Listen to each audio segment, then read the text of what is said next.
Well, hello and welcome back to the Tao Manifesting Tarot, the tarot reading for serious-minded people. It's not a fun and games kind of thing. It's not a lollipops and rainbows kind of reading. Tarot, from my point of view, is not a predictor. Not very good, anyway. In fact, actually very poor. The specialty of tarot, and I've been doing tarot for over 20 years, the specialty of tarot is potential. We're talking about frequencies. And with frequencies, that's not necessarily a guarantee of anything. What you have to do, what I have to do, is tap into that frequency, step into it. And within that regard, tarot's phenomenal, great tool. I've also done astrology for over 50 years. Astrology is the science of cycles. And it is a science. You can go back to 1948. An RCA engineer, audio engineer, his studies using astrology to determine things like solar storms, volcanic eruptions, anything that would interfere with worldwide communication, because in 1948 the Cold War had started. The United States was putting up bases all around the world. Instantaneous, or close to that anyway, communication around the world was mandatory. So this engineer from RCA was tasked with the idea of, okay, finding out how can we predict these things ahead of time, prevent the disruption. He tried a number of things because he's an engineer. What he eventually stumbled on was Saturn, Jupiter. Yeah, astrology. And in 45 years, he didn't stop doing this till 1980s. It was 95% accurate. And he eventually included all the planets, and maybe some additional stuff as well.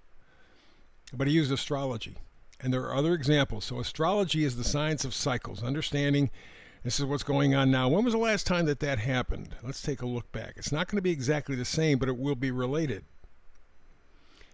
On the other hand, tarot is potential. You got an energy in front of you. It's circulating. Does it connect? Well, no, it doesn't necessarily have to. In fact, of all the readings, not just tarot, but astrology, numerology, whatever, if you got 100 people who are observing the reading, you're lucky if 10 out of the 100 connect. You're very lucky if it's 15, even 20. Wow, that's amazing.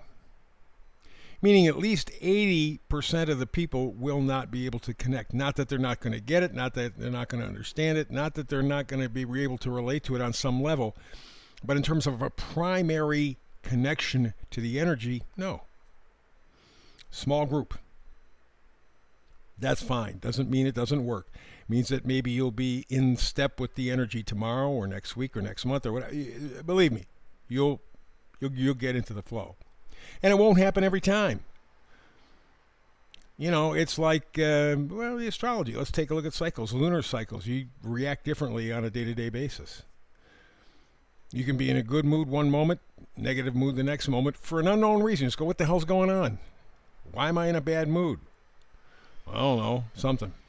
So that's the same way the frequency works. And so if you find yourself resonating to the frequency of the day, step into it. So today, we got 5 cards, no distractions, no movement, no eye candy. It's going to be strictly you listening and seeing if you can match up with this. I'm here to inspire you. That's my number one job. Inspire, inspire, inspire. People around me tell me all the time, hey, remind people to like, subscribe, and share. Like, subscribe, and share. Like, subscribe, and share, because it helps the algorithm. Okay, good. I've done that for today. Let's move on. Back to inspiring you. Middle card is the Oracle card. It is critical. It sets the mood for the reading. And the card today is Message in a Bottle. What does that mean? Well, back in the day, people would, and I'm saying 100, 200 years ago, even farther back than that, if you had some sort of a glass container or whatever the heck it is, you would write a note, put it in there, close it up tight, and toss it into the ocean. And who knows where the hell it would land, wherever it would land. Somebody would get a message in a bottle, and it may apply, may not apply, whatever the case was. But it was a fun thing to do. This is a little more serious. What it's saying is message in a bottle. And you notice that it's in water, emotion, spirit. So, as opposed to strictly a message in a bottle, how about picking up on your intuition? How about paying attention to what you're feeling, what you're thinking? More important, what your intuition is telling you. Because intuition is taking knowledge and emotion and combining them. So pay attention to your intuition. It's talking to you. At this point, it may even be yelling at you. That's the message in a bottle. And the meme for today says there are no half-truths. Halfway between truth and a lie is still a lie. You know, it's often wrong to believe that compromise is the best course of political action. Oh, let's find the middle ground. No, you're nothing. If you're in the middle of the ground, you're in the middle of a shit pile. You're not accomplishing anything. Much of the time, truth does not lie between two extreme points. The truth is simply one thing. Untruth or a lie is the other.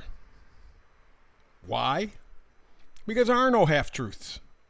Halfway between truth and a lie is still a lie. And we've been sold that idea to the point of actually being hypnotized and believing it. Mass media, mass government, mass technology, mass religion, mass healing, governments, at best half-truths, which is still a lie. They may tell you one thing that is true, but everything else after that's a lie. That's a half-truth. Still a lie. And that's why you need to pay attention. That's why you have to check in with your intuition. Remember, intuition, information, and emotion. You combine the two, and you're getting intuition. You're letting your higher mind, your spirit mind, translate the information and formulate some sort of decision or conclusion. Remember, no half-truths. Halfway between a truth and a lie is still a lie. You're still getting ripped off. So let's go all the way to the left. The star card. I like the star card. It's healing. It's important juju. It's hope. It's guidance. It's inspiration. That's what you're looking for. That's exactly what you're looking for. Be hopeful that you will be inspired. That's what I do every single day on this reading. Try to say things in a way that inspire you to manifest. Manifesting is the most powerful tool a human being has. If you can see it, feel it, touch it, taste it, smell it, you are on your way to making it show up in your life. One caveat. Most often it does not show up exactly the way you want it to. You may picture something a certain color or a certain design or a certain whatever, and when it materializes or manifests, it doesn't look exactly that way. It's what you wanted, but the car is not the same color. It's a different style. Yeah, but it's a brand new car, or it's what, you know what I'm saying? You got what you wanted. And so that's why you have to pay attention to your intuition, because that will help you to heal. That will help you to balance. That will give you guidance and inspiration. That's what the Star card is all about. What that will do, the healing process will get you to change your thinking. That's the King of Swords. King of Swords is an ethical leader. He's unbiased. He's analytical. That's why I say you have to use your intuition, taking truth and emotion, combining them together.